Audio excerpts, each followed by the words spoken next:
बरवाला के नारी शक्ति सम्मान समारोह में आज मुख्यमंत्री मनोहर लाल की ममेरी सिस्टर जो है वीना अरोड़ा वो भी पहुंची है। जिस प्रकार से ये कार्यक्रम रखा गया है, इस कार्यक्रम का जो आयोजन किया गया है, हमने इस कार्यक्रम के आयोजकों से भी बात की और अभी हम वीना अरोड़ा जी से बात करेंगे। वीना जी, सबसे पहले स्वागत है द न्यूज नेटवर्क में।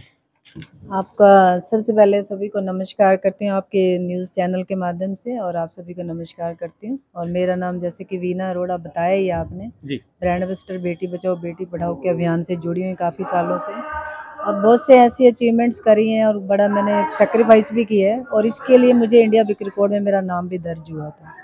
और आज तक कम से कम 500 से ज़्यादा तो मुझे अवार्ड मिल चुके हैं, और कई जगह guest, chief guest, representative, celebrity guest, I have attended so many programmes.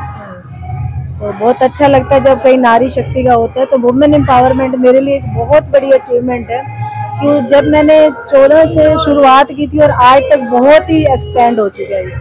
तो हम बड़े खुश होते हैं जब आप नारी को सम्मान मिलता है। तो आप जैसा कि आप जानते हैं, जहाँ पे नारी का सम्मान होता है वहाँ देवता निवास करते हैं। ऐसा हमारे मतलब 33 कोटि देव देवता है, जो भी जो भी वुमेन एम्पावरमेंट पे काम करते हैं, जो भी हमारी माँ बहनों की कदर करते हैं। मैं हमेशा से एक ही नारा देती रही हूँ, बेटी बेटा एक समान, यही है मेरे देश की पहचान।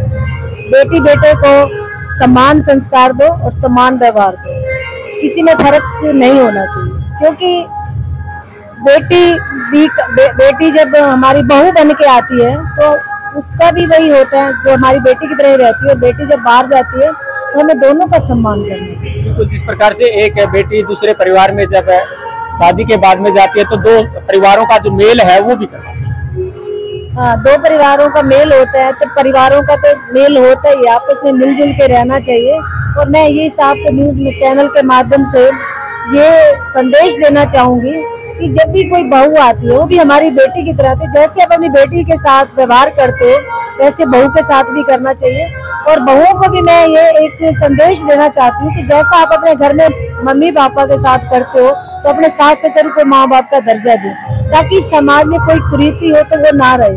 क्योंकि उनको माँ बाप का दर्जा देना, बड़े छोटे का आदर करना हम अपने परिवार में भी करते हैं।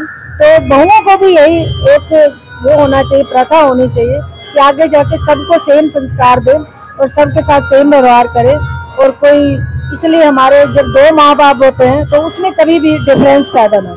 मैम, आजकल देखा जा रहा है जिस प्रकार से दहेज प्रथा जो है वो बहुत ज्यादा आगे बढ़ चुकी है, और कई महिलाएं ऐसी है कि जो दहेज प्रथा से तंग आकर के आत्महत्या तक कर लेती है। उन महिलाओं को किस प्रकार से प्रेरित करेंगे? बिल्कुल, आपने बहुत अच्छा क्वेश्चन पूछा, बहुत अच्छा प्रश्न है। क्योंकि दहेज बहुत एक कुरीति है, और इसके अगेंस्ट बड़े सरकारों ने भी बहुत सख्त कदम उठाए हैं, और हमारे समाज की संस्थाओं ने भी बहुत अच्छे कदम उठाए हैं। और आपके न्यूज के जरिए ये काफी लोगों से जब हम देखते हैं, सुनते हैं, तो जो चैनल कर सकता है जगह जगह जो अपनी अवेयरनेस दिखाते हैं, तो हमारी जो प्रेस है सब कुछ है। क्योंकि दहेज लेना ही नहीं चाहिए और मांगना भी नहीं चाहिए, इसके मैं बिल्कुल खिलाफ हूँ।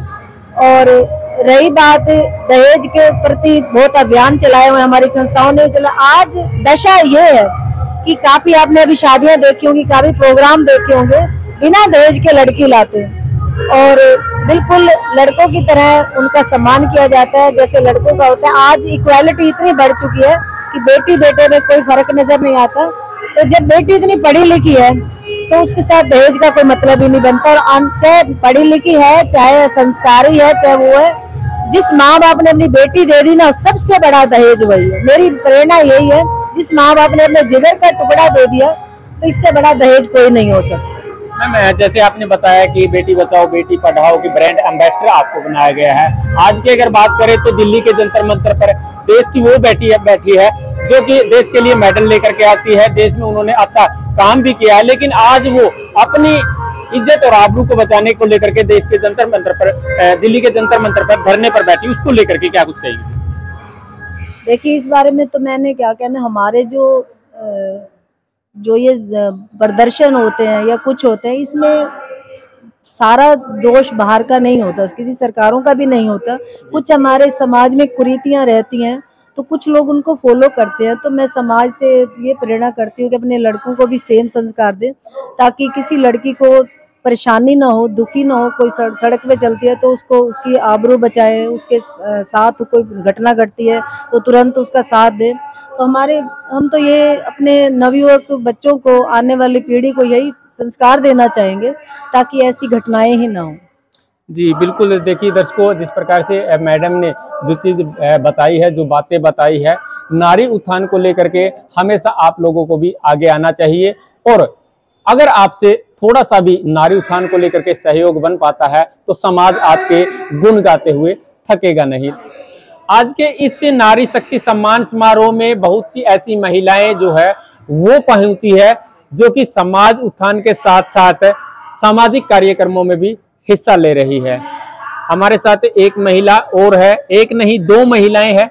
इनसे भी जानेंगे कि आज के दिन, जो आज के समाज में अगर देखा जाए तो किस प्रकार की कुरीतियां फैली हुई है, उनको किस प्रकार से दूर किया जा सकता है। मैम, सबसे पहले अपना परिचय दीजिए।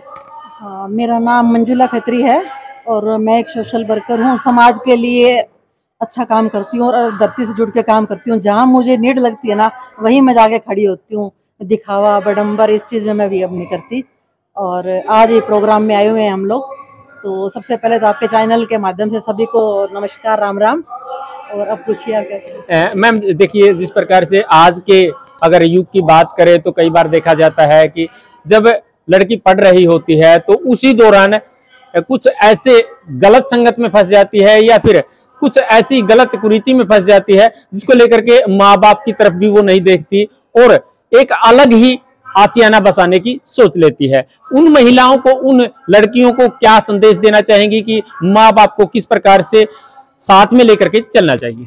हाँ जी, आपने बहुत अच्छा सवाल उठाया है, जो कि मैं हर प्रोग्राम में, हर जगह मैं बोलती हूँ कि बेटी बचाओ, बेटी पढ़ाओ। इस चीज़ पे तो बहुत जोर है। सरकार भी ध्यान दे रही है, समाज सेवी संस्थाएं भी बहुत जोर दे रही है और बहुत लोग काम भी कर रहे हैं। उसके साथ मेरा ये मोटिव रहता है कि मैं एक नारा और जोड़ती हूँ, बेटी पढ़ाओ, बेटी बचाओ, बेटी पढ़ाओ और बेटी को अच्छे संस्कार दो। ये जोड़ना बहुत जरूरी है। जब तक ये संस्कार नाम का बीज हम उनमें नहीं डालेंगे, तब तक बेटी बचाने का, बेटी पढ़ाने का कोई भी मोल नहीं है, उसका कोई भी नहीं होएगा। जब तक हम मतलब इस चीज को, संस्कारों का बीज उसके अंदर डालेंगे ना, तभी वो जाके एक अच्छा मतलब परवरिश करेगी, पढ़ेगी, लिखेगी। और जो अभी मतलब जैसे ये हो रहे हैं बच्चों के साथ में दल संगत, जैसे बच्चियां क्या होती है 10वीं या 12वीं पास करते ही 10वीं में आते ही एक अट्रैक्शन में फंस जाती है। बच्चे जब बाहर निकलते हैं, गाँव से लगा लो और लगा लो, तो वो एक अट्रैक्शन में फंस जाते हैं, वो प्यार नहीं होता। तो उस चीज का उनको समझाने का ज्यादा जरूरी होती है कि पेरेंट्स भी मतलब नहीं समझ पाते। अब बच्चा है नया नया, मतलब उसमें एक उम्र के पड़ाव में बच्चे, उसके अंदर हर चेंजिंग आए हैं, उसके अंदर एक हार्मोन चेंजिंग कह लो, हर समाज के हर उसमें चेंजिंग आते हैं। तो वो अपनी बात अपने घर वालों को, माँ बापों को, पेरेंट्स को बताए। इतने सक्षम मैं सोचती हूँ माँ बाप भी होने चाहिए, ताकि उस बच्चे की भावनाओं को वो समझे और उसका अच्छे से साथ दें। ठीक है, और उसको मतलब सही दिशा पे चले। और बच्ची को भी चाहिए भाई वो भी उनका माने, कहना माने और अच्छे मतलब चले, ताकि जब भी मतलब घर संसार बनेगा, परिवार बढ़ेगा, आगे वो बच्ची जाएगी कहीं पे पढ़ेगी, समाज का नाम रोशन करेगी, फिर उसकी शादी होगी, आगे जाएगी तो वो पूरे परिवार का नाम रोशन करेगी। ताकि उसमें संस्कार होंगे तो अपने सास ससुर को भी अपने माँ बाप की तरह मानेगी। ठीक है, अपने पति को मतलब अच्छी इज्जत करेगी, अपने आसपास का एरिया वो संभालेगी। तो इसी से संस्कार जो एक है ना, अब आज देख रहे हैं पढ़ाई तो बहुत है, बच्चियां बहुत पढ़ रही है, बहुत जा रही है आगे, खिलाड़ी हो रही है, कोई पायलट तक बन रही है, लेकिन क्या है, परिवार क्यों टूट रहे हैं? परिवार टूटते जा रहे हैं। जब तक शादी नहीं होती, शादी के बाद में परिवार टूटते जा रहे हैं। वो एक सिर्फ संस्कारों की कमी है। संस्कार अगर दोगे, बच्चियां मतलब इतना पैसे से रखेगी, आगे बैठेगी, मतलब जाएगी, अपने सास ससुर को भी समझेगी, उनकी मतलब क्या जिम्मेवारियां हैं, तब तक ये, जब ही मतलब ये समाज चल पड़ेगा, ये सृष्टि चलेगी। नहीं तो सृष्टि विनाश की ओर जा ही रही है। जी बिल्कुल, देखिए संस्कारों की यहाँ मैडम ने बात की है। कहीं ना कहीं अगर देखा जाए तो संस्कारों का जो एक सिस्टम पहले होता था वो आज उससे बिल्कुल भिन्न होता जा रहा है। एक और नरवाना से महिला जो है वो आई है, इसी कार्यक्रम में आई है। मैम, आपका परिचय?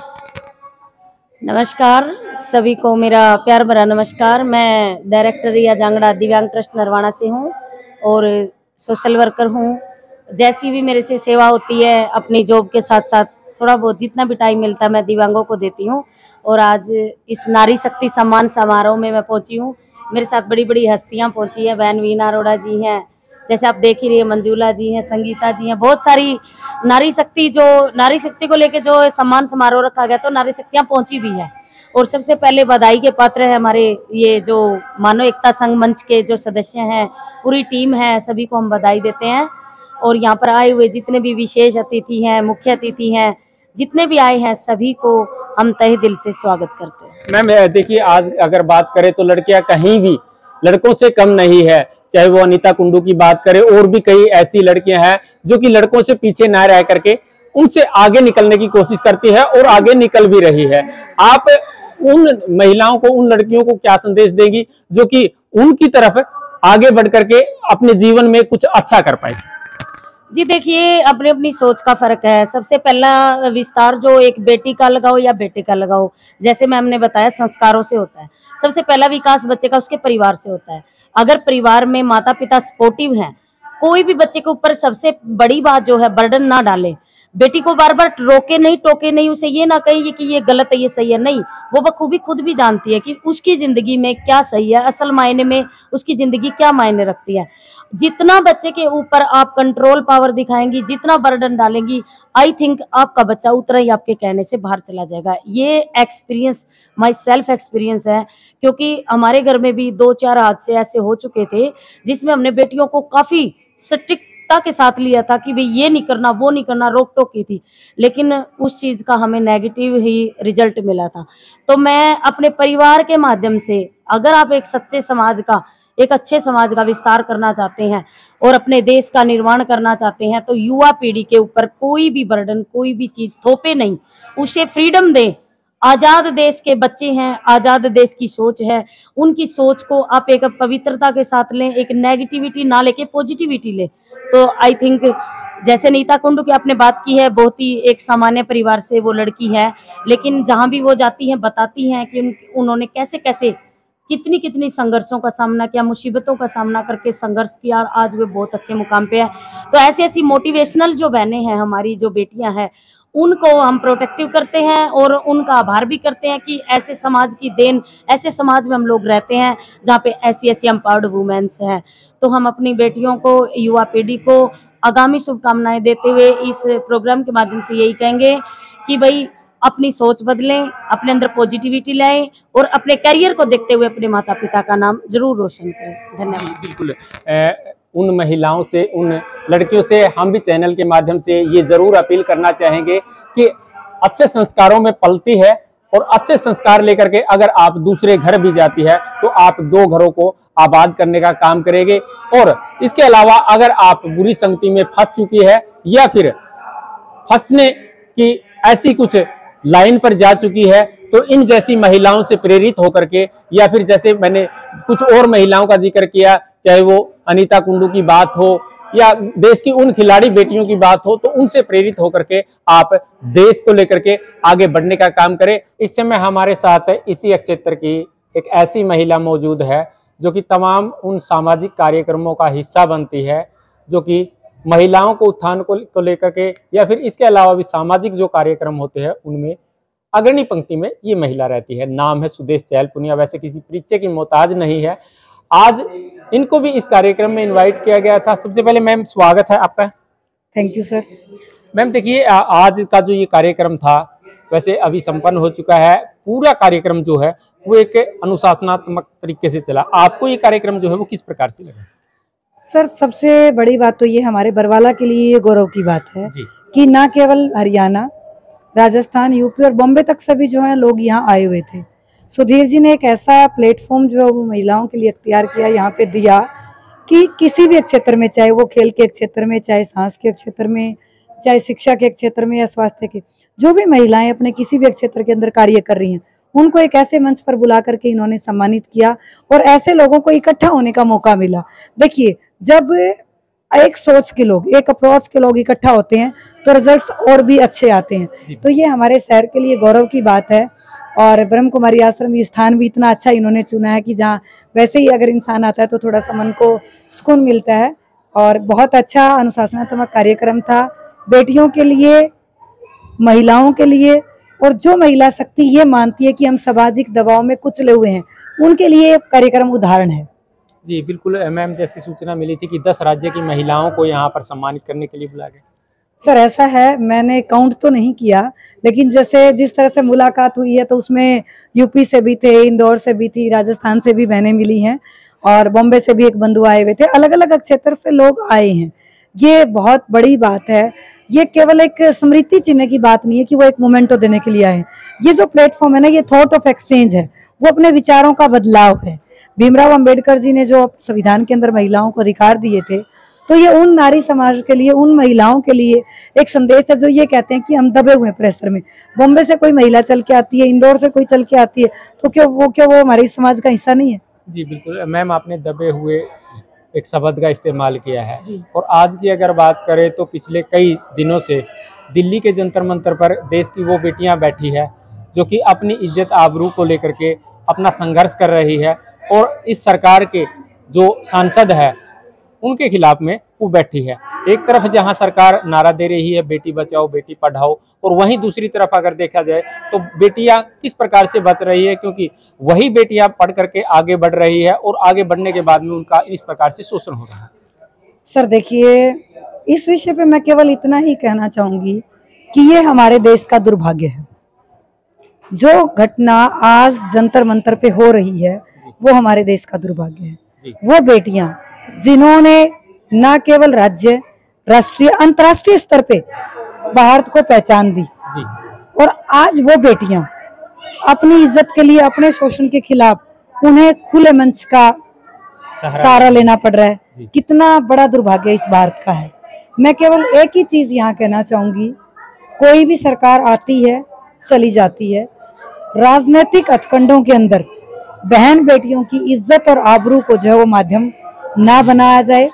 चाहे कोई खिलाड़ी है, चाहे कोई छात्र है, जब तक हमारे देश में बेटियों को एक सुरक्षित माहौल नहीं दिया जाएगा, उनको एक ऐसा मंच नहीं दिया जाएगा जहां पर वो खोल करके बोल सके, अपनी प्रतिभा का लोहा मनवा सके, उनका ये शोषण, पर्दे के पीछे का जो शोषण जब तक बंद नहीं होगा, तब तक हम सोने की चिड़िया बनने का और विश्व गुरु बनने का जो ये झूठा सपना देख रहे हैं, और जो ये हमारी सरकार झूठा नारा लगाती है ना, बेटी बचाओ बेटी पढ़ाओ का, मैं इससे कतई सहमत नहीं हूँ।